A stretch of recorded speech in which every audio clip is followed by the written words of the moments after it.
I always knew my family had a favorite, but I never thought they'd go as far as banning me from Christmas. Yet, there I was, standing on my parents' front porch, holding a bag full of presents, expecting the usual holiday chaos. Instead, my dad opened the door, looked me dead in the eyes, and said, "You're not welcome here." I laughed, thought he was joking, but then I saw Vanessa, my sister, standing behind him, smirking. "Christmas isn't for losers," she added, crossing her arms like she had just won something. I blinked, still trying to process what was happening. My mom was behind them, pretending to rearrange decorations, refusing to meet my eyes. My brother-in-law, James, sat on the couch, looking exhausted, like he'd rather be anywhere else. And then it hit me. This wasn't a joke. They actually didn't want me there. I looked down at the presents in my hands, the remote control car for my nephew, the art set for my niece, even a new pair of work boots for James because I knew his were falling apart. I had spent weeks picking these out, and now I was being thrown out like I was the problem.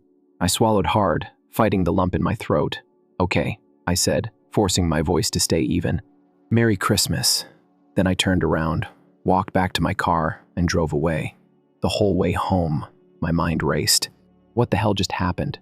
What did I do to deserve this? But deep down, I already knew. Vanessa. It was always Vanessa. I should have seen it coming. My sister had spent years treating me like her personal ATM. Ever since I landed my engineering job, she acted like my paycheck belonged to her. It started small grocery money here, a little help with bills there, but over time, the requests got bigger. Rent money when they were about to get evicted, car repairs, kids' school fees. She always had a reason, and I always helped. Not because I was stupid, but because I cared about my niece and nephew. And, to be honest, I felt bad for James. He worked his ass off in construction, picking up extra shifts just to stay afloat. Meanwhile, Vanessa bounced between jobs she never kept and online businesses that never took off. Then, about a month before Christmas, she called me with her biggest request yet, $150,000. For the kids' education fund. I almost dropped my phone. $150,000. "Vanessa, are you serious?" "Yes. It's an investment plan that doubles in 10 years. She sounded giddy, like she had just discovered a cheat code for life. "It's literally free money. If you don't do this, you're basically screwing over your own niece and nephew." I hesitated. James had never mentioned any college investment plans, and he usually talked to me about big financial decisions. Something felt off. "Send me the details. Let me look into it first," I said. The moment the words left my mouth, her tone changed. "Oh my God, Ethan. Why do you have to be so difficult?" she snapped. "I knew you'd pull this selfish crap." Selfish. Me. The same person who had covered their rent twice. The same person who had paid for her kids' medical bills. The same person who never asked for anything in return. I clenched my jaw. "Vanessa, I'm not handing over $150,000 without knowing where it's going." That's when she pulled the guilt trip. "You drive a new car, but you won't help your own family?" Ah, there it was. I did buy a new car, a used Honda, nothing fancy. But somehow, that meant I had extra money to spare. I took a deep breath, refusing to let her manipulate me. No, she hung up on me. Over the next few weeks, she ignored my calls and texts. My parents started acting weird too. Mom called me once, asking why I was being so difficult with Vanessa. But when I asked her what Vanessa told her, she wouldn't say. Dad sent me a vague text, "Family sticks together." I should have pushed harder, should have talked to James, but I didn't want to cause problems in their marriage. So I let it go. And then Christmas morning happened. When I got home that night, I just sat in my car.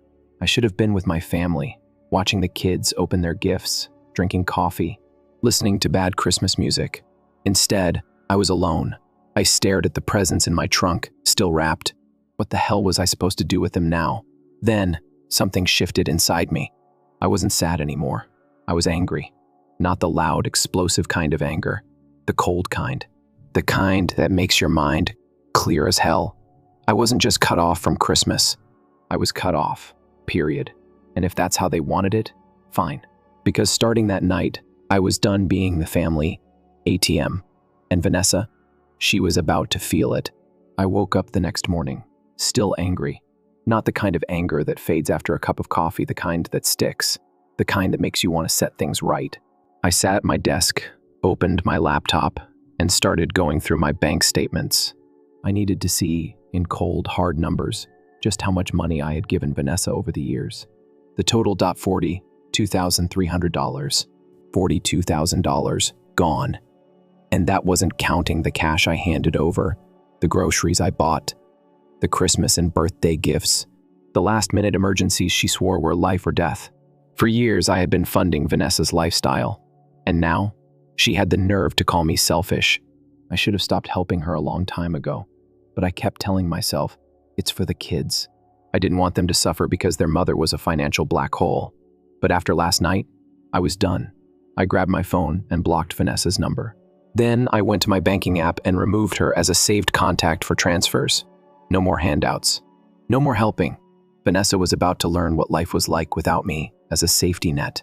It took less than a week for Vanessa to notice something was wrong. I was at work when I got an email notification. Vanessa, hey, I just need a quick favor. Can you send me $500? We're short on rent this month. I'll pay you back next week. I stared at the screen. I didn't reply. A few hours later, she texted, Vanessa, Ethan, I really need this. The landlord is being a total jerk. Just send it, and I'll figure out the rest. Again, I ignored it. The next day, she called. I let it go to voicemail. By the third day, Mom called.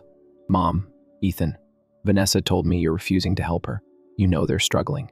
I took a deep breath. Mom, I've given Vanessa over 40 grand. Have you ever wondered why she's always struggling? Where is her money going? Silence. Mom, she's doing her best, Ethan. She's a mother. James is the one working 70-hour weeks, while Vanessa plays victim. I snapped. She banned me from Christmas, remember? I'm just doing what she wanted. I'm staying out of her life. Mom sighed. You're really going to let your niece and nephew suffer? Ah, there it was. The classic guilt trip. Mom, James is the one supporting them. Maybe ask Vanessa why she needs my money when her husband is breaking his back working overtime. Mom didn't have an answer for that. I hung up before she could come up with one. A few days later, I was at Home Depot picking up some tools when I ran into James. He looked exhausted, dark circles under his eyes, like he hadn't slept in days. Man, you look like hell, I said. He laughed, rubbing his face. That obvious, huh? Work's been brutal. I hesitated, then asked, everything okay at home? James shifted uncomfortably. Yeah, things have been tight. Vanessa says we're struggling more than usual, but I don't know, man. I'm working all these extra shifts and we should be fine. It's weird. My stomach dropped. James, I said carefully, have you ever seen the bank statements? He blinked. No, Vanessa handles all that. She says she's got it under control. Of course she did. I debated telling him everything right there, but I wasn't sure if he'd believe me yet. So instead I asked, if I could show you something, would you want to see it? James frowned. What do you mean? Give me a few days. I'll send you something. Just keep an open mind, okay? He hesitated, then nodded. All right, just don't start any drama, Ethan. Drama? I wasn't starting drama. I was about to end it. That night, I went back to my laptop. I wasn't just going to cut Vanessa off. I was going to expose her. I started digging. Bank transfers, PayPal records, Cash App transactions, emails where she begged for money, texts where she thanked me for saving her. Then I pulled up her Instagram, and there it was, the proof. Vanessa on a weekend spa retreat, a luxury hotel in Miami, designer bags, expensive restaurants, all while claiming she was broke. I saved everything. Screenshots, bank records, timestamps, a full paper trail. But the real kicker? I found a name. Luis. Some guy from Spain. A guy Vanessa had been sending money to. A guy she had been planning to run away with. I sat back in my chair, heart pounding. Vanessa wasn't just mooching off me and James. She was stealing, lying, setting up her escape. And now, it was time for her to face the consequences. I barely slept that night. Every time I closed my eyes, I saw Vanessa's Instagram posts, the luxury hotels, the designer bags, the fancy dinners. I saw James, exhausted and clueless, working himself into the ground while his wife was planning to ditch him. By morning, I knew exactly what I had to do. It was time to show James who Vanessa really was. I sent him a text. Me. Hey, you free to grab a drink? There's something you need to see. James agreed, probably thinking I wanted to talk about work or family drama. He had no idea that, in about an hour, his whole world was going to flip upside down. We met at a small bar near his job. He looked worse than last time, tired, distracted. I almost felt guilty. Almost. We ordered drinks, made small talk. Then I pulled out the folder.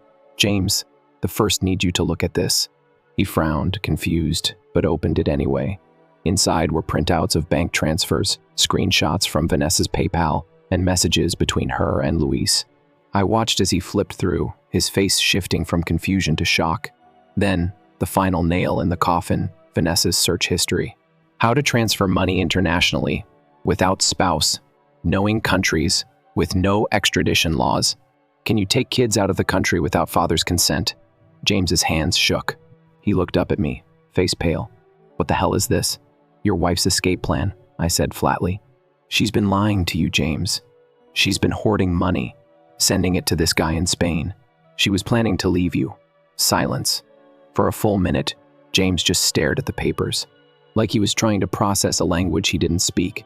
Then, in a voice so quiet I almost didn't hear it, he asked, "How long?" I exhaled. "At least 2 years. Maybe longer." His jaw clenched. "And you knew?" "Not all of it. I only figured it out after she banned me from Christmas." James looked away, breathing hard.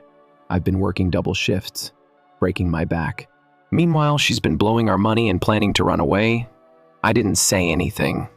There was nothing to say. Then, he slammed his fist on the table. The drinks rattled.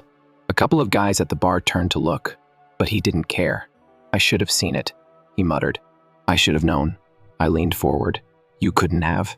She played us both." He let out a bitter laugh. "Yeah, well, she's about to see what it's like when I stop playing along." For the next hour, we sat there, talking strategy. James wasn't just going to leave Vanessa. He was going to burn everything she built. Step 1, lock her out. James went straight to the bank and froze their joint accounts. No more access to his paycheck. No more secret withdrawals. Step 2, secure the kids.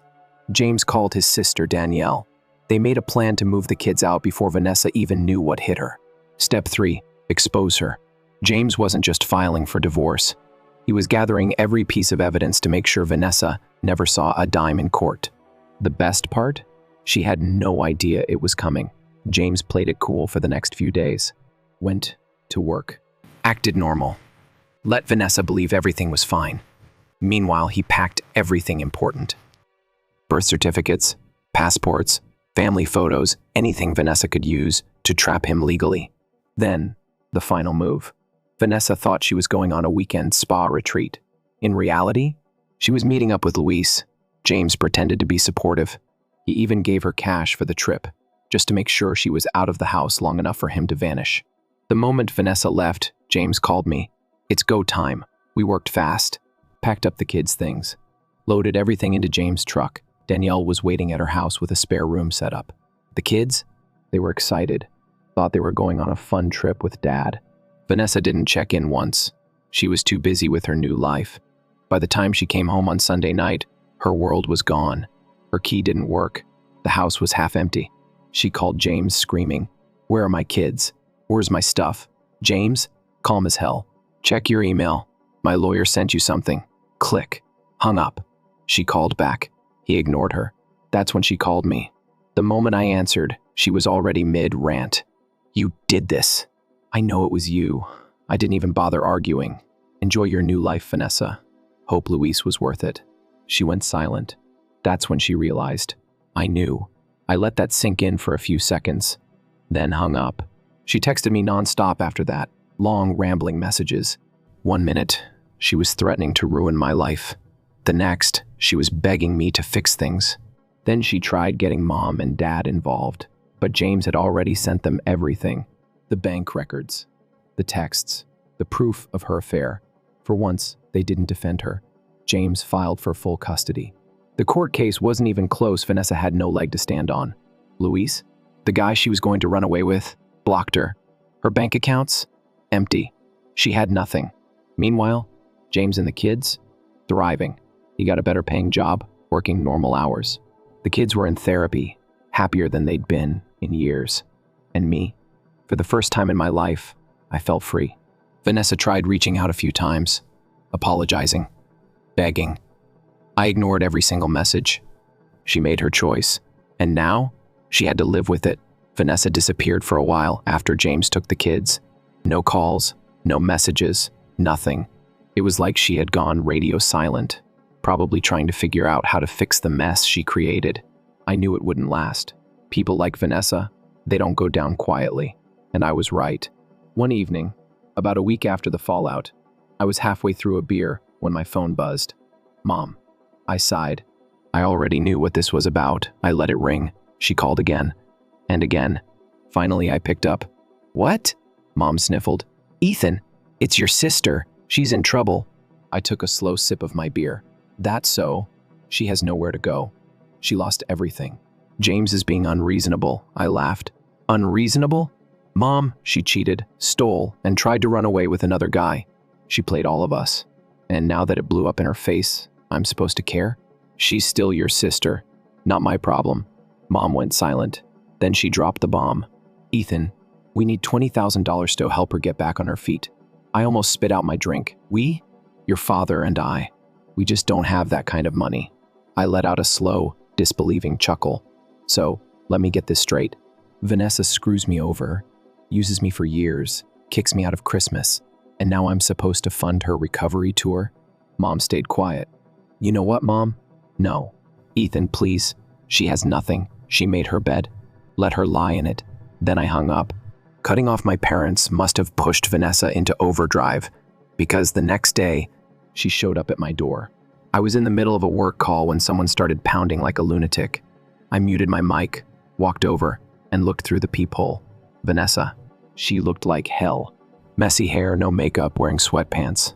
A far cry from the put-together sister who used to post Instagram stories about self-care and luxury. I opened the door just enough to block her from coming inside. What do you want? Ethan, please.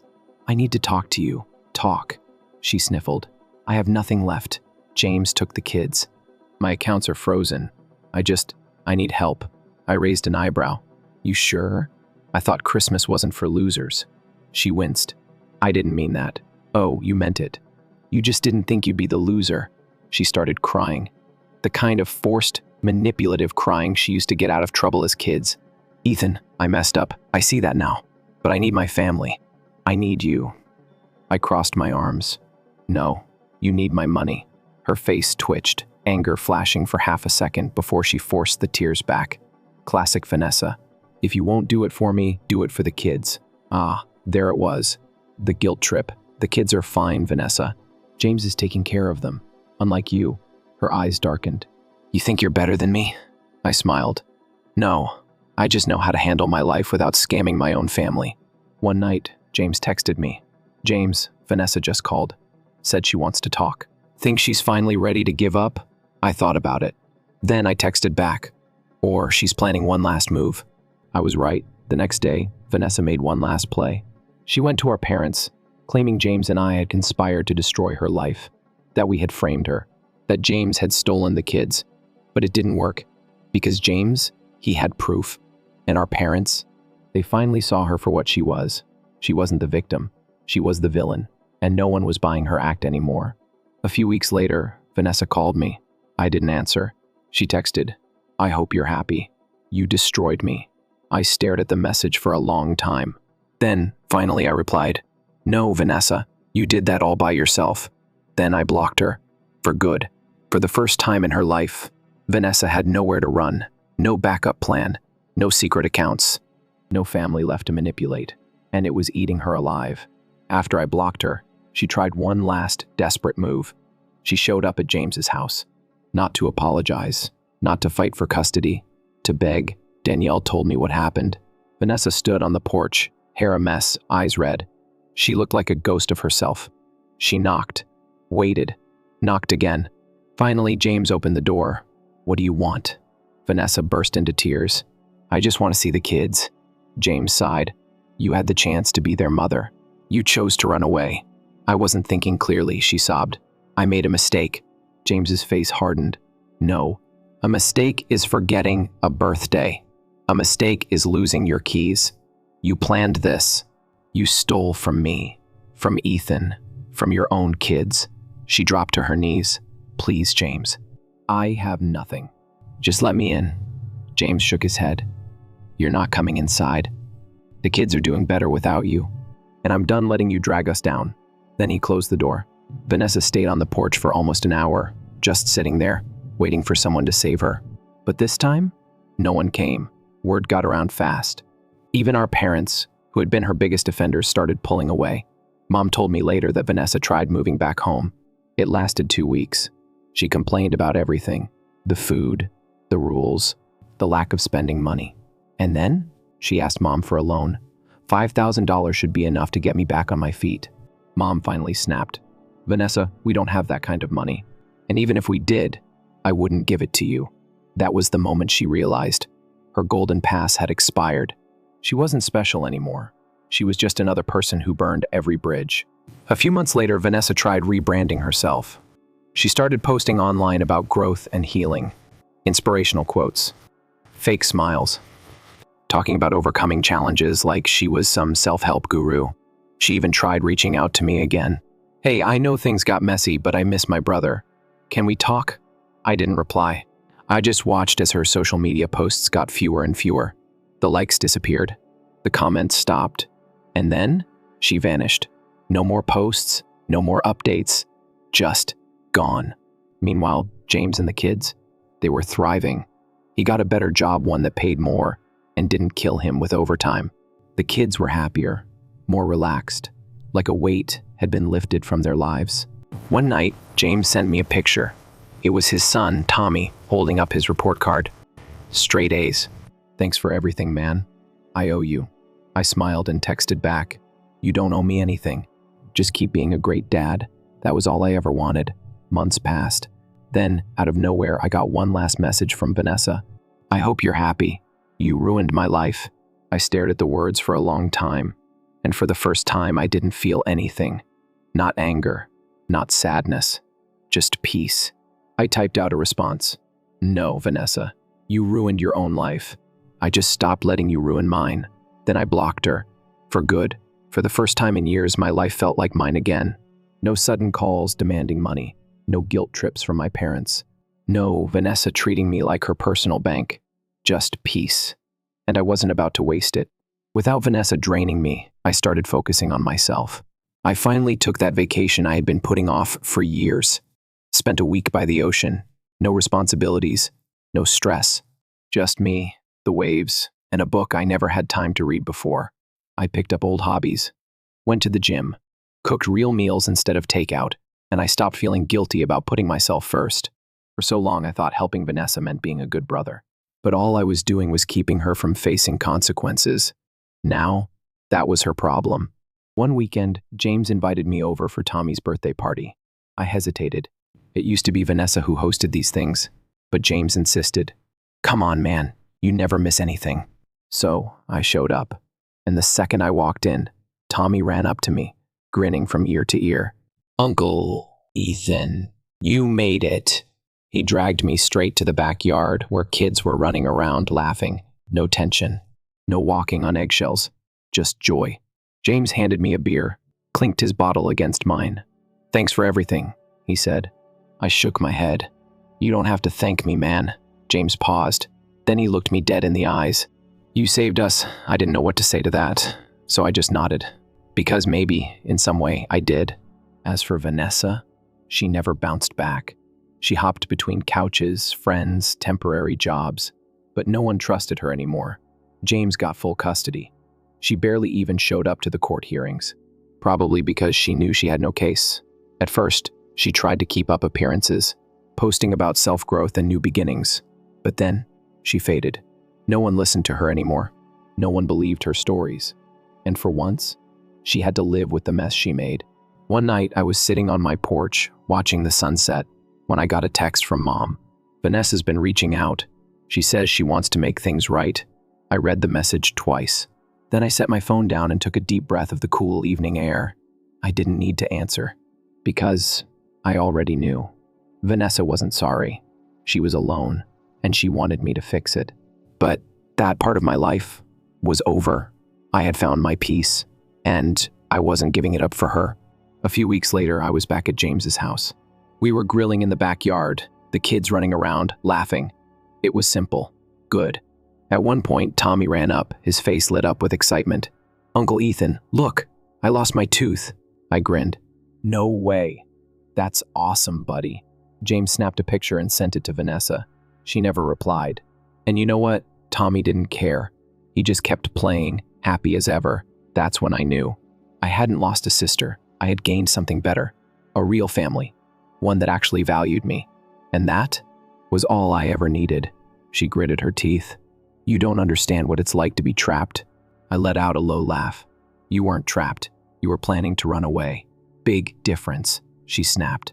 "You ruined my life," she screamed. "I had everything under control until you stuck your nose where it didn't belong." I tilted my head. "Control? You were one plane ticket away from abandoning your own kids." Her face paled. You don't know what you're talking about," I smirked. "Don't I?" I reached into my pocket, pulled out my phone, and hit play. It was an audio recording of our last conversation. The part where she said they're better off without me anyway. Her eyes widened. "You recorded me?" "Damn right I did." And I sent it to James. She lunged at me. I slammed the door in her face. Through the peephole, I saw her standing there, breathing hard, fists clenched. Then she stormed off. I knew that wasn't the end. Vanessa wasn't just desperate. She was dangerous. Over the next few days, Vanessa went nuclear. She called my job, telling them I was stealing company money. Didn't work, one had receipts for everything. She called James's boss, claiming he was abusing her and the kids.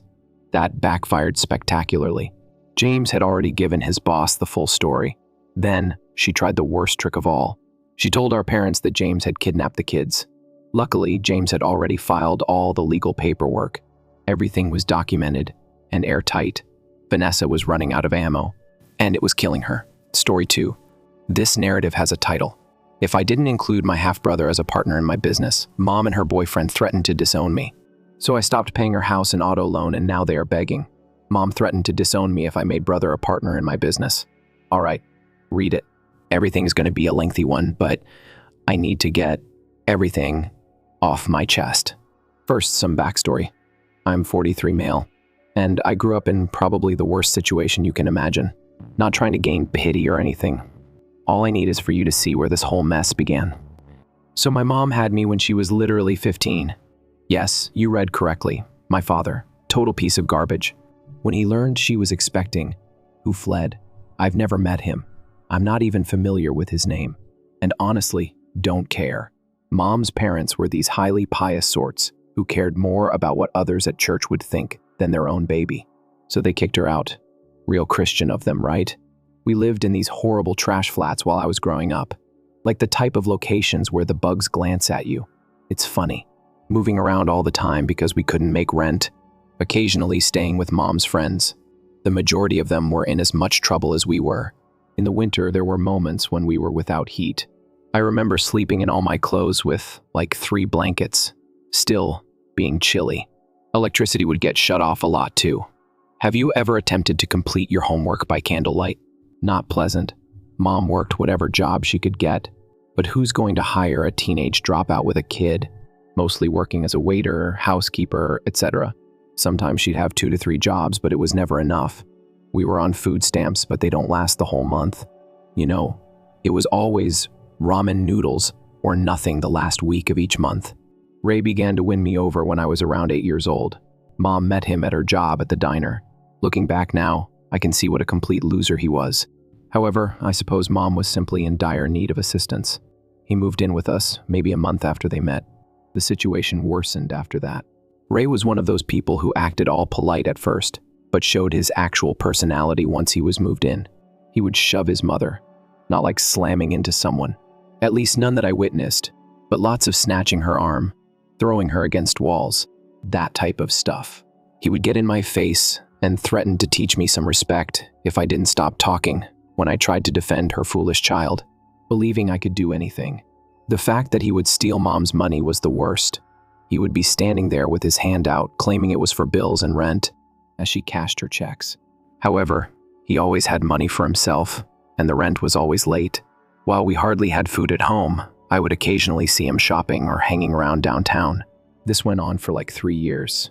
The thought of it still makes me angry. Mom would justify him by claiming that he was doing his best or that everyone was having a difficult time. Then one day he simply failed to return home. I found out later he moved in with some other woman he'd been seeing. After that, Mom was a complete mess. But to be honest, it was better without him.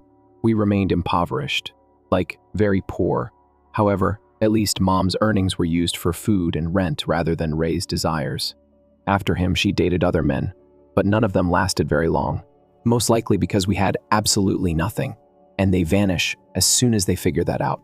About the age of 12 or 13, I began to observe how other children lived, like genuinely seeing that they had real homes with separate rooms. Instead of items from Goodwill that never fit properly, they received new outfits. While I was enrolled in the free lunch program, they were able to purchase lunch at school. A little embarrassing, because everyone can tell when you're getting a free meal. I became pretty upset about our predicament at that point, not at Mom. That's right, she was doing her best at everything really. Why were we forced to live this way? Why couldn't we have normal stuff like everyone else? I began performing odd chores around the area, such as shoveling snow and mowing lawns. Even though I didn't have much money, I could at least buy my own school materials and occasionally even meals. When we ran out at home, the lack of food, subpar housing, or anything else isn't even the worst thing about being that impoverished. It's the sense that life will always be this way and that you're stuck in it. You observe other people enjoying regular lives, and it feels like some TV show, not real, not something that could ever happen to you. I was over living in poverty by the time I turned 17, like finished. Began accepting every job that I could find. Fast food trucks, gas stations, and nighttime office cleaners. I would do it for someone if they paid me. This one time, I was literally working for jobs at the same time, doing the McDonald's morning shift, at this warehouse location in the afternoon, overnight cleaning offices and evenings at a gas station. Slept very little, but it didn't matter. Was earning perhaps $800 a week, more than I had ever seen in my life. I worked so hard that my mother believed I was insane. She said that I should slow down and relish my youth, but she also said that I should enjoy myself. What precisely? Having a hunger pang. Does the power go out? No, I had finished all of it. In any case, one of these positions was at a nearby company that supplied supplies and food. The owner, Jay, was there all the time. Most days, it's literally from open to closing. I initially believed him to be simply another one of those obnoxious supervisors that are always observing everyone. However, it was not the case at all. I recall this one occasion when I was arranging the rear storage area. Most other employees would just goof off when they got to sign that job, and no one ever returned. But I was genuinely arranging things, making it all nice and efficient. Jay stepped in and simply stood there observing me for a minute. He just said, "You're different from the other kids who work here," which made me think I was in danger or something. Then he starts asking me questions about how I was organizing everything and why I opted to do it that way. We ended up discussing inventory systems, efficiency, and other topics for approximately an hour. Strange talk, but I suppose he recognized something in me. He then began to educate me more about the company than simply the fundamentals of being an employee.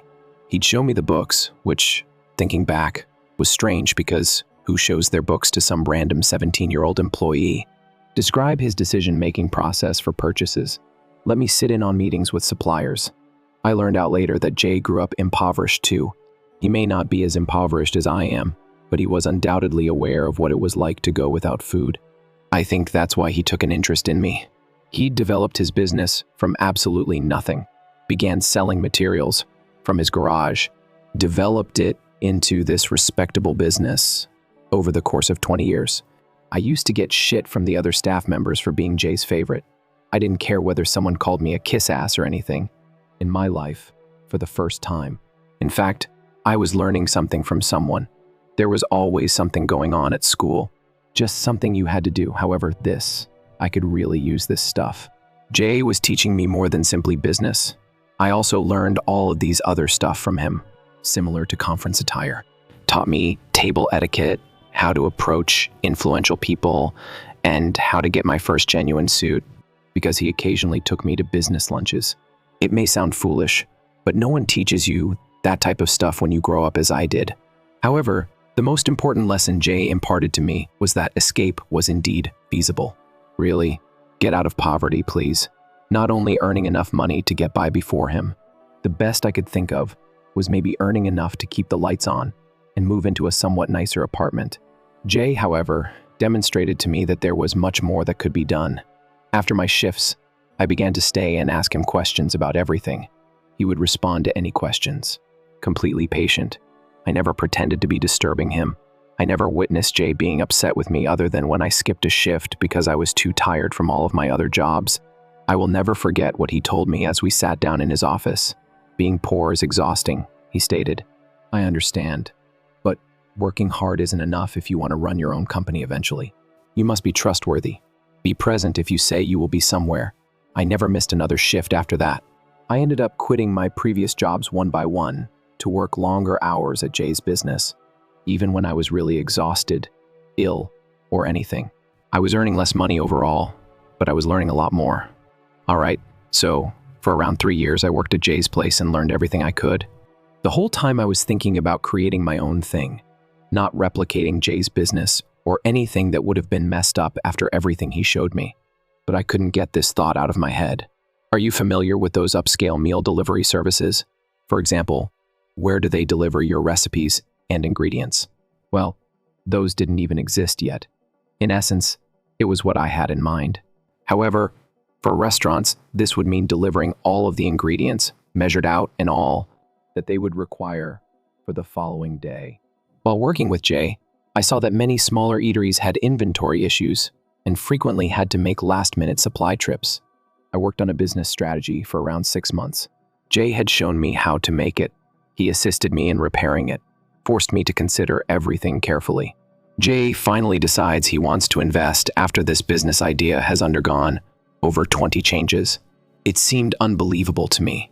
For example, this man who taught me everything suddenly had enough faith in me to invest his own funds in my venture. Crazy. Here's the problem, though. He gave me more than just a check. He forced me to take out loans, claimed that I had to be invested in the outcome. If you were raised in poverty, do you realize how frightening it is to sign a business loan application? I was trembling. All I could think was that I would be in debt forever if this didn't work out. First couple months were a nightmare. I discovered a little warehouse that we might afford, essentially a walk-in refrigerator in a large garage. Since I was unable to recruit anyone, I started doing everything by myself at 3 in the morning in order to prepare orders, deliver them until noon, make sales calls all afternoon in an attempt to acquire new clients, and finish paperwork until about midnight. Restarting after a few hours of sleep, I had precisely 3 customers when we started. Each of them just placed a little order. I literally pleaded with them to try the service, so they were probably just feeling sorry for me. For over half a year, I lost money every day. I wanted to cry sometimes while I was sitting in that deserted warehouse, but things started to work slowly, really slowly. One client would inform another that we would save their ass with a prompt delivery in the event of an emergency. Word spread that we were trustworthy, began receiving more and larger orders. We eventually got enough clients after a year or so to really engage someone to assist with delivery. I can still recall the first time I gave the van's keys to someone else. I was so accustomed to handling everything myself that it seemed strange to let someone else take care of the delivery. After 2 years or so, I began to spread to other places. In the following city, a second facility was opened. That was also frightening. It was similar to beginning anew, but with additional strain because I now had workers who were reliant on me for their income. However, it was successful. We then opened one more, and then another. Now, 20 years later, we're in like 30 locations, got genuine warehouses, legitimate vehicles, hundreds of staff. But I vividly remember that first little warehouse and that awful vehicle. I have a photo of it in my office to serve as a reminder of our beginnings. Jay passed away a few years back. The thought of cancer during his funeral still aches. Found out he'd helped a number of other folks start businesses too. Not all of them made it, but he attempted to help anybody who was ready to work hard and learn. I miss him every day. At that point, a 40-year-old man named Ben came into play. I had to share my brother Ben with you. My half-brother is him, technically distinct. Dad. There was also a person who took off. He is 3 years my junior, and we were close as kids, just because we were all each other had. Besides Mom, Ben was always different from me, though. Ben just existing, even when we were children, and I was constantly looking for ways to better things or gain money. Like he realized being impoverished is simply way life was going to be. As we got older, the discrepancies increased larger. When I was working all those jobs trying to get ahead, Ben started hanging out with these guys from the neighborhood. If I'm being honest, they're real losers. They would break into automobiles, steal items from stores, and so on, just enough to guarantee they would never succeed in life, but nothing serious enough to warrant an arrest. I made many attempts to speak with him about it. You're going to get locked up, Ben.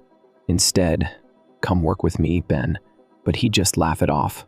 I was too serious, they said. Needed to learn how to have fun. Have fun. He wanted to talk about having fun, and we grew up eating ramen noodles for dinner. When I first started working with Jay, I believed that this may be my opportunity to assist Ben in making a change. One day, I still recall taking him to the warehouse. Jay didn't mind. Handled Ben in the same manner that he had treated me when we first met. I questioned him about his life goals and aspirations. Proposed to teach him the company the way he taught me. Do you know what Ben said? Called Jay a conceited, wealthy man who was attempting to seem heroic. I felt very ashamed. Jay simply stated it was okay with a smile. However, I could sense his disappointment. Not in Ben. Really? More accurately, he was frustrated that he was unable to assist someone who refused assistance. I made another attempt with Ben and gave him a position managing deliveries when my business started to perform well and I was preparing to establish that second site. Nor is it an entry-level item. Was in charge of overseeing the whole delivery system. Excellent pay, perks, and everything else. Jay cautioned me against it. Said that combining work and family was a recipe for problems, but I remained unyielding. I believed that I could assist my brother succeed. Ben only ever attended training once. And what do you know? In fact, he did it well. Like, really good. When he wants to quickly take up the computer system, he is astute. I get it. The delivery routes, everything. Then paycheck arrived, though. Everyone gets paid every 2 weeks, correct? Typical thing. Because he wasn't paid that day, Ben arrives to my office furious. He refused to listen to me when I attempted to explain how payroll operates and how everyone is paid on the same time. Now I need money, he says. People are waiting for me. Later, it was discovered that he had borrowed money from certain men, vowed to reimburse them from his first paycheck. But that day, he needed the money, not in 2 weeks. Never returned. Returned to his job in the factory, where he was paid every Friday. That became the norm. Every 2 years, when he'd hit a hard patch, he would approach people seeking employment. After a few days, he would vanish after I gave him a chance and paired him with something positive. He would occasionally not even inform me that he was leaving, would just not appear. Do you realize how that made me appear to my other employees? The owner's brother is shown here, just failing to arrive for work. Nothing, no call. About 5 years have passed since my last attempt. One of our more recent locations had this manager position open. Easy work, good pay, actually. Merely managing a small staff and keeping care of inventories. Told Ben that he could climb the ranks from there. One day, he could even manage his own establishment. In fact, he remained there for 2 whole weeks. Then I learned that he has been telling his staff that they can do things his way and are not required to adhere to company policies. I attempted to talk to him about it, but he quit, saying I was trying to control everything and was on a power trip. I stopped attempting to provide him work after that. Still helped him out periodically when he needed money, but no more trying to get him into the business. You know, it stung. I had succeeded and created something tangible, and I was desperate to assist him in doing the same. However, you cannot assist someone who is unwilling to assist himself. His mother was always making excuses for him. He is simply discovering who he is. He's got a different path than you. Not everyone aspires to be an entrepreneur, but this wasn't about being a businessman. Being a functioning adult was the topic of discussion.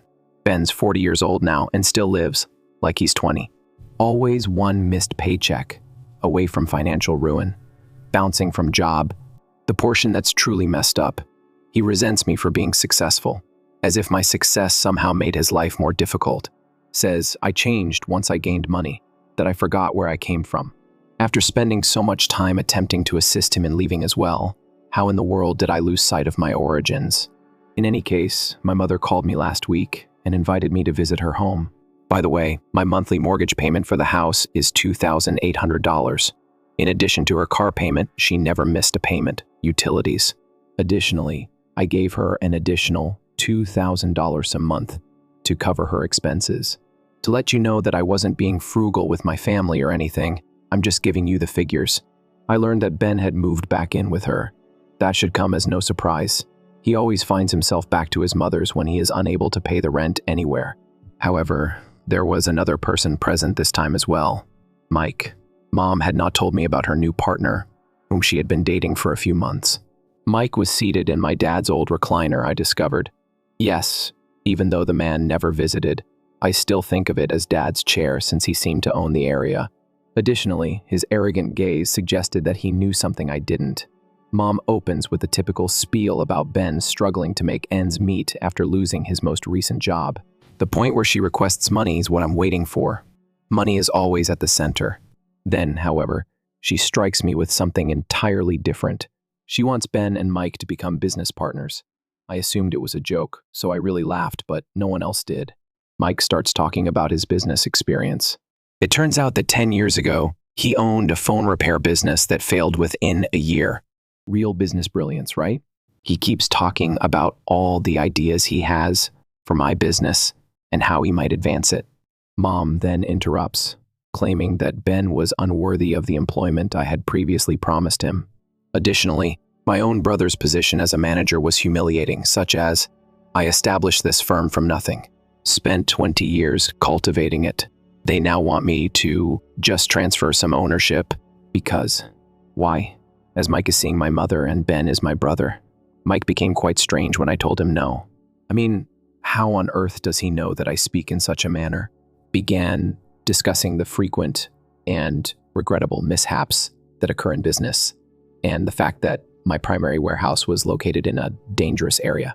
I'm not even attempting to conceal that. I was under threat from him. Mom simply sat there and nodded, as though this was a perfectly typical conversation. This is where I find it most frustrating. Mike begins to rattle off information about my company. Which sites yielded the highest profits? Schedules for deliveries, even the names of some of my larger clientele, things he shouldn't be aware of. As it happened, Ben had been telling him everything he could recall from his brief stints in my employ. This whole affair had been planned, collecting data for the ideal moment to intervene. Ready to go, I pushed my chair back. Okay, this is becoming absurd. Mom's quiet but piercing voice broke the tension. Sit down. This is not the end of us. I gave a head shake. In fact, I believe we are. Her face remained unchanged. You can either make them partners or not. She hesitated just long enough for the impact of what she had spoken to sink in. Not only would I disavow you, but things can grow tough for your business. Staring at her, I froze. Are you serious now? Mike reclined back in his chair, grinning. Take a look. You know, accidents happen. Someone might easily, I don't know, unintentionally harm one of your delivery vehicles. Perhaps even bring up some issues related to food safety. My stomach began to grow nauseous slowly. As her partner jeopardized all I had accomplished, my own mother sat there. What's the most absurd aspect? They pretended to be helping me out. This will be helpful for you, Mike continued. I can contribute to modernization. It nearly made me chuckle. Technology at my company is already superior to that of any other company in the sector. Mom simply grinned as if she hadn't just assisted in threatening me. It'll bring the family together. Yes, indeed. By making me sell off a portion of my business. I could feel my hands clenching into fists beneath the table, but my voice sounded flat. Ben, who had remained silent this whole time, just sat there beaming like he was finally getting what he deserved. Knowing that I would play the game differently, I managed to maintain my composure. I told them that I would give it some thought. The expression Mike had. He truly believed he had me, man. As soon as I got in my car, I contacted my lawyer and told him everything. He stated that we may get a restraining order on the basis of the threats, but since they were only verbal, it might be difficult to establish. Additionally, they used caution when speaking. Went home that night and couldn't sleep. I couldn't stop thinking about my mother's words, trying to understand how we got here.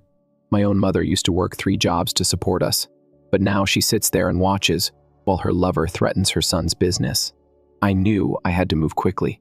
I summoned my management team and filled them in on Mike's threats and Ben providing him with corporate information. Everything.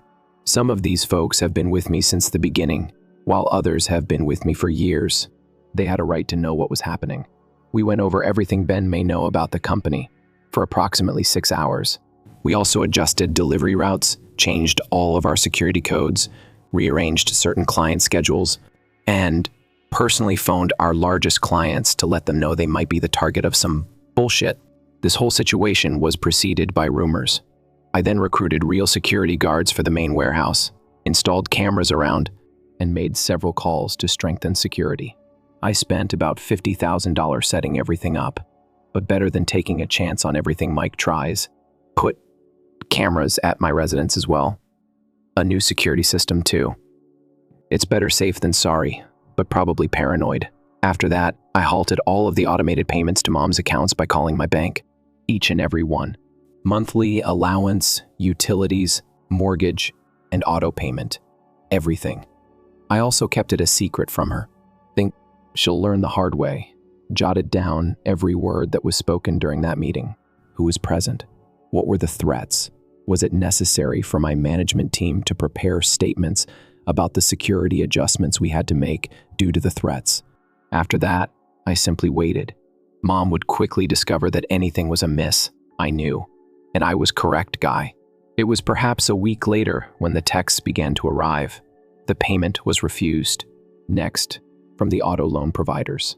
When she tried to call again, I banned her number. She then tried calling from 2 other numbers, which I also blocked. Mike really had the audacity to send a blustery email to my corporate account. More proof of harassment throughout. This is taking place, and I'm also handling real business matters. My family is attempting to pull some wannabe mafia movie crap, so I can't just halt everything since I have a huge contract discussion coming up and I'm trying to grow into 2 other cities. After around 2 weeks, I receive a call from my head of security, who informs me that someone attempted to enter our main warehouse at around 3 in the morning. Yes. Come on. Even if Mike can't prove it was him attempting to break in, the portion that's truly messed up. Mom continues to act as like I'm the villain, despite everything. One of her pals sent me a Facebook message, threatening to take away her house if I stopped giving her money. Story 3. This narrative has a title. My wife left me 2 weeks after our wedding because her ex received terminal cancer, and she wanted to fulfill her last wish, to marry her. Now, 3 years later, he's doing well and embracing life to the fullest. Hello everyone. Prior to starting today's video, I need your assistance. One of the greatest ways you can help us out is to subscribe, since we've observed the channel is losing some of its popularity. It's simple, free, and helps us continue to provide you with amazing content. Your assistance is much appreciated.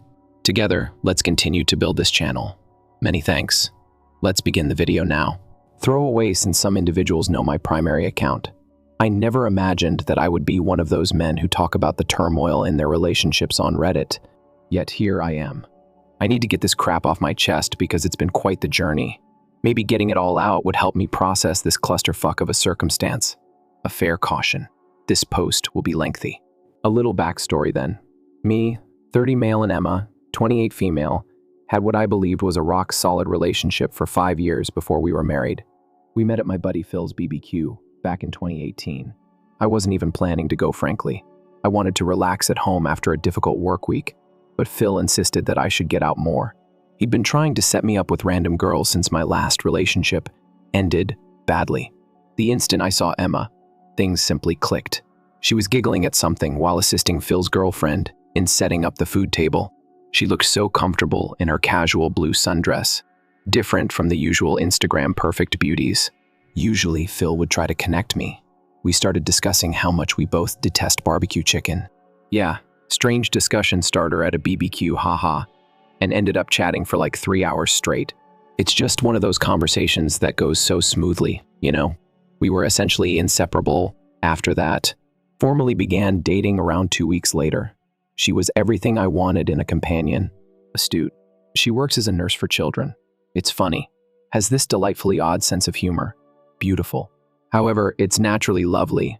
Low maintenance. We simply clicked on each level. Our morals and life goals were identical. And we even shared the same foolish taste in reality TV.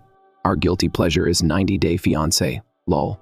We never had the major relationship issues you frequently see on this site. No problems with trust, no arguments about little matters, none of that bullshit. Although we occasionally disagreed, we always resolved our differences amicably. My pals used to give me trash for getting whipped, but honestly, I was just delighted. Emma inspired me to improve myself, even though that sounds corny. Let's go back to last year. On a hiking expedition, I proposed. She adores outdoor activities. I nearly dropped the ring off the mountain because I was so anxious. Haha. She did, however, say yes, simultaneously laughing and crying. We immediately got to work organizing the wedding. About 1 hour outside the city, Emma had always dreamed of marrying at this famous winery. Even though it was so pricey, it was worth every cent to see how happy it made her. It was a man's wedding. It was perfect. And it's not simply that I spent a little cash on it that makes me say that. Seriously, why TF are nuptials so expensive? The vineyard, decked out with flowers and lights, looked stunning. Emma looked very gorgeous in her outfit. That night, I remember thinking how incredibly fortunate I was as I watched Emma laugh with her bridesmaids. I mean, this incredible woman really chose to live her entire life with me. It didn't seem genuine. We had all these plans, wanted to take more trips and even purchase a suburban home the following year. Start trying for kids in a couple years. Emma even had names selected out beforehand. She wanted to name our future boy after her grandfather, which I was okay with. I would have laughed in their face if someone had told me what was going to happen at that time. How could anything go wrong? We were strong, or I believed that we were. Thus, 2 months after our fucking fantastic honeymoon in Greece, we returned home. By the way, you should definitely go to Santorini if you ever get the chance. It all turned to utter shit. I was grilling some elegant aged ribeyes that I had purchased from a posh butcher store downtown on a Friday night. About $60 for each steak. Costly. Emma has been working insane shifts at the hospital recently, so I wanted to surprise her with a nice steak meal. Emma texted to say she was meeting her best friend Ashley for a quick coffee after work, even though she was meant to be home by 6. Ashley has always been. To put it mildly, she isn't my favorite person. She is one of those individuals who instigates drama all the time and then pretends that nothing is wrong. But she was Emma's best friend since college, so I tried to be calm about it. The stakes were dropping by 830, and Emma was still nowhere to be found. I was getting sort of frustrated and hungry af, but imagine they must have gotten caught up talking. Emma finally got home around 9, and the second she walked in, I knew something was wrong. She had this weird look on her face. It's similar to when she has to break bad news to her parents at the hospital. Didn't even notice the fancy dinner setup I'd made. She merely stated, "We need to discuss," in this serious voice. I'd never heard her use before. I won't lie. My initial thought was she was pregnant. We had discussed delaying a few years, but accidents do happen, don't they? To be honest, I wish it had been. What she told me next made me wish we were just having an unplanned kid. She began telling me about her ex-boyfriend, Mark, as soon as she sat down at our kitchen island. Now I knew about Mark. During their 3 years of college, they dated. Seems pretty serious. Emma didn't talk about him much, but I knew they'd ended things because he took a job across the country and neither wanted to do long distance. It turns out that earlier that week, Emma's friend Ashley had met Mark's brother at the gym. Mark had stage 4 glioblastoma. Basically, the super aggressive brain cancer doctors gave him maybe 6 months, tops. Emma reportedly began texting Mark after learning about it from Ashley. She showed me their messages, which B2, who TF keeps texting their ex when their spouse is at home making them dinner. Numerous conversations ensued on his disease, available treatments, and recollections of their time spent together. While I was out dropping $120 in nice steaks, my wife and her dying ex were having in-depth discussions. Not that the texts were offensive or anything. Almost wish they had been, would have made what happened next easier to deal with. They were just emotional. Lots of, "I never forgot about you and you were such an important part of my life" type stuff. The type of chats you probably shouldn't be having with an ex when you're married. Emma went on to say that Mark wanted to spend his final months with her. Apparently, confronting death made him understand she was the one that got away, or some Hallmark movie garbage like that. And Emma, fuck, this still hurts to type. Emma informed me that she felt compelled to take this action, like it was some kind of test from the universe or something. The worst thing? Ashley had been encouraging this whole affair. She told Emma it was fate that she found out about Mark's cancer, that Emma would regret it forever if she didn't go to him in his time of need, that there are occasions when life provides us second chances for a purpose. Yes, Ashley, that is really fucking helpful. Excellent guidance for a newlywed. As my wife of 3 months told me that she needed to go be with her dying ex, the same wife who had been planning our future together only weeks prior, and that she still had a fucking suitcase in our bedroom that wasn't fully unpacked from our honeymoon. I just sat there in shock, staring at our fancy dinner, getting cold. The way Emma was discussing it, as though it were some sort of honorable sacrifice she had to make, was what truly got to me. Mark has no one else. She continued, stating his family is all on the East Coast. Isn't it convenient? He's all alone, facing death. I'm sitting there contemplating in the meantime. What about me? What about your husband? With whom did you just make a lifelong commitment?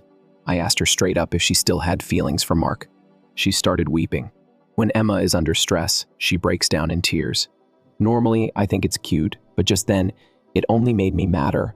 She said that Ashley had assisted her in seeing that this was something she had to do in order to be able to live with herself, and that it wasn't about that, and that it was more important than our relationship. Yes, indeed. Let's chat about Ashley for a minute. This girl has been a thorn in my side since day one. She's one of those eternally single pals that constantly has to be engaged in everyone else's relationship. The kind of person who can't sustain a relationship for more than 3 months, yet shares motivational sayings on Instagram about following your heart. Emma claims that Ashley was the one who actually forced her to become involved in this situation. After running into Mark's brother, Ashley set up a chance meeting with Mark at their usual coffee spot. She'd been feeding Emma all this spiritual mumbo-jumbo about how the universe brings people back into our lives for a reason. And sometimes, first loves are destined to be final loves and other crap. I tried to be sensible about it.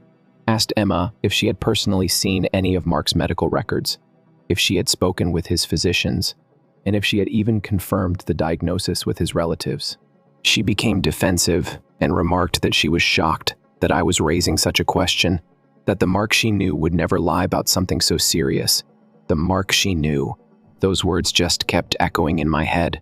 What's the most screwed up part, you ask? She truly expected me to be understanding about this. Like I should simply be fine with my wife leaving me to go play nurse for her ex-boyfriend. She even proposed that while she assisted Mark on his last voyage, we should take a break. She said, I shit you not. That's when I lost it. I told her marriage doesn't have a stop button, that she couldn't just put our lives on wait while she went to fulfill some dying guy's romantic vision. I inquired about her feelings if I abandoned her for a dying ex. Although she said it was different, she was unable to explain why the discussion continued in circles for hours. Emma continued to discuss doing the right thing and karma. I continued trying to make her realize how absurd this whole thing was. If you truly love me, you'll understand why I need to do this, she said at one point. Classic manipulation, right there. Around 2 in the morning, I finally had enough. Told her she needed to make a choice right then and there. We were done if she went out that door to be with Mark. No breaks, no brief separation, no coming back. After she had completed her role as Florence Nightingale. Done.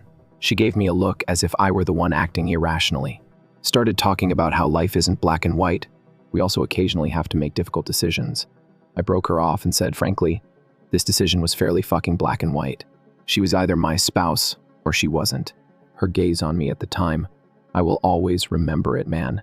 This mix of disappointment and resignation, as if I were the one who failed a test. She said she needed time to think. Took her handbag and headed to Ashley's place. It sounded like a gunshot as the door shut behind her. That night, I didn't sleep at all. Just sat in our kitchen staring at those dumb, costly steaks, wondering how my life had turned into this crazy farce.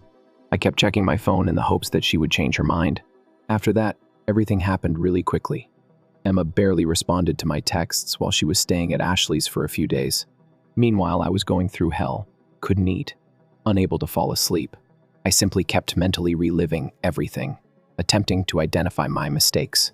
When I explained the situation to my friend Phil, who had organized the BBQ where we first met, he came over with pizza. He couldn't believe it either. We'd all hung out together so many times, dated twice, gone on group vacations. Emma had always seemed so normal. I'm not the kind to do this kind of thing.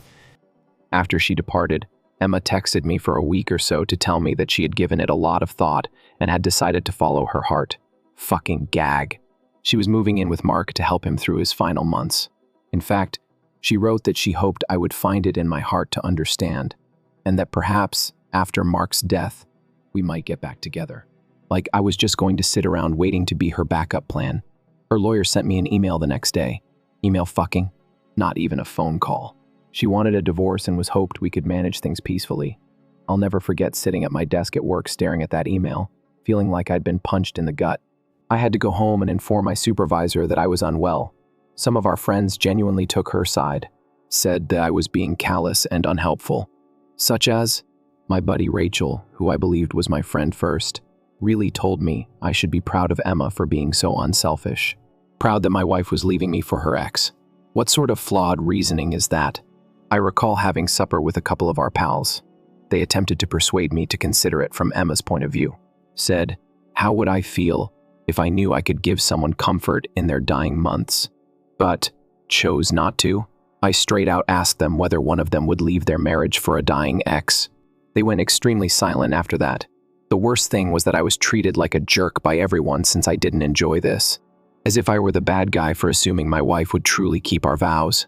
Even Lisa, Emma's sister, who had always been understanding of me, began making ambiguous Facebook status updates about how true love entails embracing one another's tough decisions, or some such bullshit. When Emma's lawyer faxed over the divorce papers, I got my own counsel.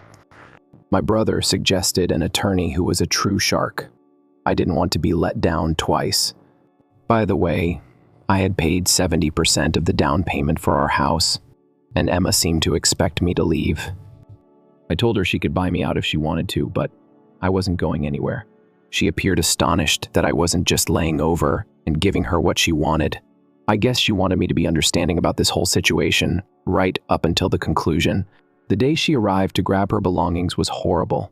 Naturally, Ashley accompanied her and continued to give me shady looks as if I were the antagonist in this tale. Every time they passed me with another box, they spent 3 hours packing up Emma's belongings. Ashley used to make these little sighing sounds. I just watched football while sipping beer on the couch. Emma attempted to kidnap our dog, Max, but refused to assist. We acquired a lab mix 2 years prior. That was the one time I truly lost my cool. I informed her that she could not possibly take my dog to live with her and her dying boyfriend. She started weeping about how she needed emotional support during this tough moment. I merely chuckled and informed her that Max was registered under my name and I'd paid all his vet fees. Without him, she departed. The divorce itself was very swift, considering we hadn't been married long. Emma and I didn't argue about money. I think she felt too guilty. She even handed over her part of the house to me without protest. Her lawyer looked astonished by that. However, Emma only wanted it finished quickly so she could go play Mark's nursemaid. Thus, the home felt incredibly enormous once Emma moved out. Like, far too empty. I tossed everything she owned in the garbage. My mom wanted me to start dating again right away. She persisted in attempting to introduce me to the daughters of her church friends. Mom, thank you, but no thanks. My pals tried dragging me to bars saying I needed to go back out there, but honestly, I wasn't ready. The thought of trying to explain my situation to some random woman at a bar. Yes, my wife chose her dying ex-boyfriend over me. It just seemed like too much work 2 months after our wedding. Instead, I poured myself into work. One started working as much overtime as I could. My boss was actually pretty cool about everything. Permit me to take on additional tasks to occupy my time. Made some nice money too, so that was a plus. But being alone in that place every night was killing me. Started having trouble sleeping. Would wake up at 3 a.m. and look at my phone. I was half expecting to see a message from Emma, claiming that this was all an error. Max was a lifesaver during this period. I had to maintain some sort of schedule since he was there. Had to get up to walk him. I had to feed him when I got home at a respectable hour. I would binge watch Netflix with him as we sat on the couch, probably wondering why I was up at 2 in the morning, watching so much Breaking Bad. To keep myself busy, I also started making some house modifications. However, navigating social media was the most challenging aspect. Emma didn't share many posts regarding her predicament. I think it's hard to make. My dying ex looked nice on Instagram, so I left my husband for her. But common friends would post such images of her having dinner with friends, acting like everything was normal. The worst posts came from Ashley. All of these mysterious sayings about sometimes life has other plans and to follow your heart. Eventually, it was necessary to block both of them. In the split, I lost a few friends. 2 couples we used to hang out with started taking sides. Some folks believed I was being an asshole for not supporting Emma's difficult choice. Still can't believe that nonsense. Others just felt awkward and stopped inviting me to things that should hurt almost as much as the divorce itself. My brother was really the most helpful at this period. I was compelled to leave the house when he arrived with his children. Fast forward a couple of months. In fact, I was doing fairly well. Received a promotion at work. Purchased a brand new vehicle, always wanted a Tacoma, and was in the best shape of my life. Many thanks to BJ, even began a brief romantic relationship. Nothing major, but at least I could handle the small conversation on a first date without going crazy, talking about my ex lol. Then one random Tuesday afternoon, my phone begins popping up like notifications going wild. At first, I assumed it was some sort of business emergency. Not at all. Emma's number. Hadn't heard from her in over 3 months at this time. She is making calls, sending texts, and leaving voicemails. I disregarded it at first because WTF does she want after all this time? However, Lisa then texts me, Emma's sister. Now, Lisa and I kept kind of friends after everything. In fact, a few months after the divorce, she apologized to me, claimed that she was astounded by Emma's handling of everything. I assumed something serious is going on when she texted me to say, I really need to hear what Emma has to say. Lastly, during my lunch break, take Emma's call. She is sobbing so much that it's difficult to comprehend what she is saying. I initially believed that Mark could have passed away. Yes, I am a jerk. In any case, however, this is far superior. As it happens, Mark never had cancer, never experienced cancer of any kind. The whole thing was a fucking lie. This guy decided he wanted Emma back after seeing our wedding pictures on Instagram, so he made up a whole terminal illness. Give it some time to sink in. He had lied about everything. The medical reports. His friend, who was employed at a hospital, assisted him in creating them. The remote work while he's being treated. Just an excuse to avoid being seen around town looking perfectly healthy. The whole thing was an elaborate scam to get Emma back. You want to know how Emma found out? Mark's sister bumped into her at Whole Foods, started chatting, catching up. Emma brought up Mark's treatment, but the sister's clueless about what she is discussing. Turns out the whole family assumed Mark and Emma had just gotten back together naturally. He never informed any of them about faking cancer. Emma confronts Mark about it that night. This motherfucker just laughs. Says, yep, he made it all up. However, didn't it work? Oh, and the greatest part? He has spent the last 6 months dating Jessica, a coworker. Had already made plans to accompany her to California for a new job. He literally looked Emma in the face and said, I needed you back then, but I'm in a better place now. People change. You should move on to LOL. I sat there in my truck listening to all this, and you know what the crazy part was? I started laughing like full-on belly laughing. The sort where you can't breathe. It was simply so ridiculous all around. With the most outrageous falsehood I've ever heard, this man was able to ruin a marriage and then just went on, as if it didn't exist. Emma kept expressing how sorry she was, how she was shocked that she had fallen for it, how she'd wrecked everything for nothing. She was sobbing because she had destroyed our marriage over a falsehood. She would never be able to forgive herself, that she had been such a fool. Do you remember what I said? Yes, that's it. After that, I hung up and continued to blow up for hours. After that, Emma sent me this novel-length text about how this was a sign that we were meant to work things out, that maybe this was the universe's way of bringing us back together. She's still on that spiritual stuff, I assume. None of it got a response from me. I performed some rolling after driving to the gym. Max and I went home and opened a beer. Felt weirdly calm about the whole thing. Things truly went south the next day. As it happens, Emma lost it and shared the entire incident on Facebook. Tagged Mark, his new girlfriend, everyone. It was like seeing a train disaster in real time. The comments section was insane. Jessica, Mark's girlfriend, learned about everything from the Facebook post. Immediately dumped him. His company found out he'd been lying about needing medical leave and fired him. His family was shocked. This dude literally destroyed his entire life just to get back at his ex.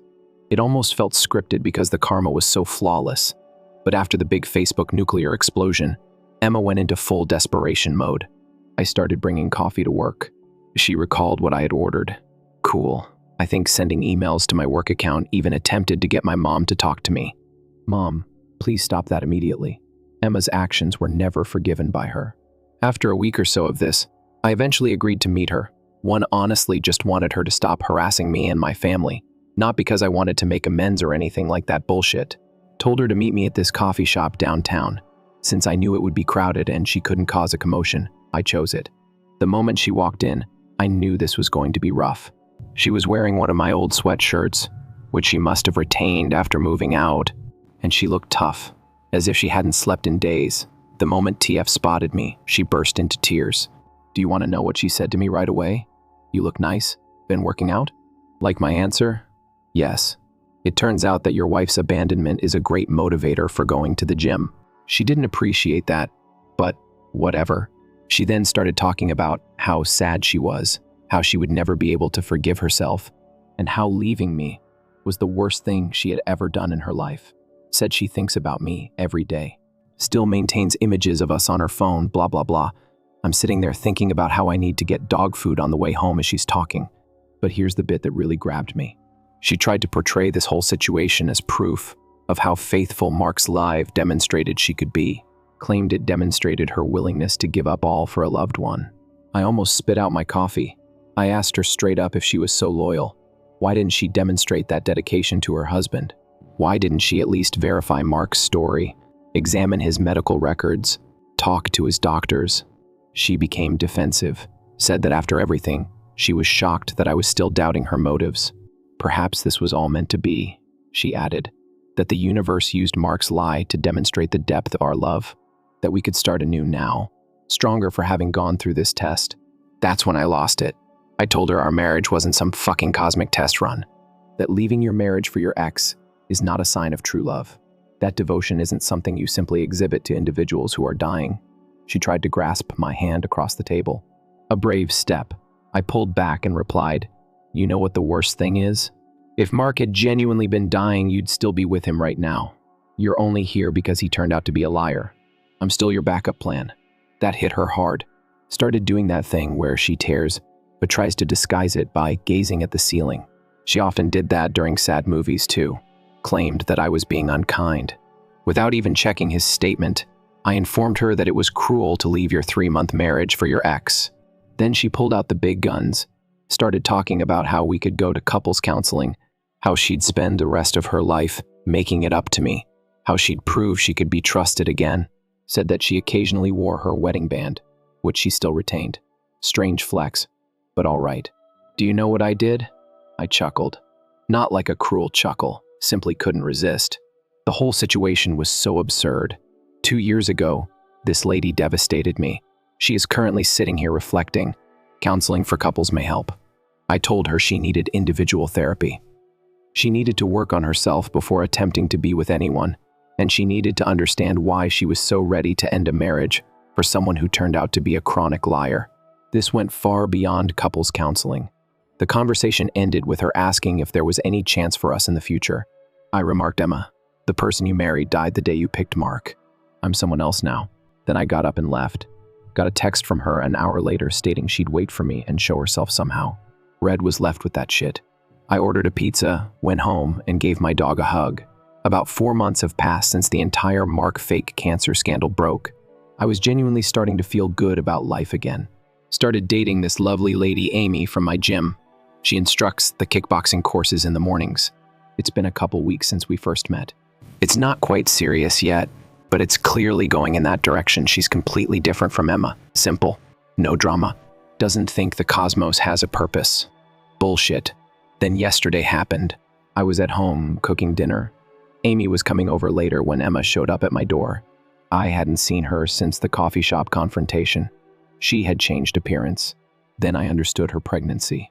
Like, obviously pregnant. Oh, crap was my initial thinking. Mark knocked her up before he bailed, but nope. Life isn't that straightforward. This envelope was in her hand, hands shaking. Told me she was 14 weeks along. Before things with Mark went awry, I mentally calculated the numbers. Right before she departed. Guys, it's mine. She had a paternity test done already. One of those early blood test devices showed me the findings right there. 99.9% probability. I'm the father. For weeks, she had been trying to find the confidence to tell me. I just stood there in my kitchen, clutching these test results, while my pregnant ex-wife sobbed in front of me, and my new girlfriend was on our way over for dinner. Felt as though I was experiencing some sort of shit or an out-of-body experience. Emma claims that she learned about it immediately following Mark's collapse. She's been attending doctor's visits by herself. She didn't tell anyone but her mother, who acknowledged that this made things more difficult, but felt that I should be aware of the problematic aspect. In fact, I'm a little excited. Like, I always wanted to be a dad. I mean, back when we were married, Emma and I had discussed having children. But then I think about everything that happened, about how she left, about Amy. Amy hasn't heard yet. Emma departed around an hour ago. I ended up texting Amy to let her know that I was sick and that dinner would have to be rescheduled. Max and I have been sitting here trying to take it all in. How even do you deal with this kind of thing? I mean, it goes without saying that I will be active in my child's life. It's not a question at all. However, dealing with someone who left you for their fictitious dying ex, that's going to be interesting. And there's Amy. How do you tell someone you just started dating that your ex-wife, who left you for her dying ex, is pregnant with your kid? It seems excessive to put on someone so young. Emma wants to discuss about things. Suggests that perhaps this is a hint that we ought to try again. That everything changes when a baby is born. But does it? Does that alter the fact that she thoughtlessly abandoned me for her ex? Does it change that she just came back when she found out he was lying? My head is whirling. Like he knows I'm freaking out. Max continues giving me his toys. Good dog. To be honest, I have no idea what to do. There is a part of me that wants to be thrilled about becoming a father. There is a part of me that fears dealing with Emma for the next 18 plus years. And part of me feels guilty about Amy, who didn't sign up for any of this drama. What would you all do then? Seriously, how can you co-parent with someone who violated your trust like this? How do you break the news that you and your ex are going to become parents to your new girlfriend? How do you support your child without being enmeshed in Emma's drama again? Edit yes, I'm getting a lawyer. Not making any more decisions without legal counsel. Edit 2 to everyone, recommending I have another paternity test. Yes, not a short. I've already phoned about that. Third edit. Stop telling me to go back with Emma for the baby. This isn't how it operates. Edit 4. Jesus Christ, folks. Stop DMing me your notions about Emma being pregnant on purpose to trap me. My head's already screwed up. Enough. We'll update when I figure out what the fuck I'm going to do. Right now I need a drink, or 10.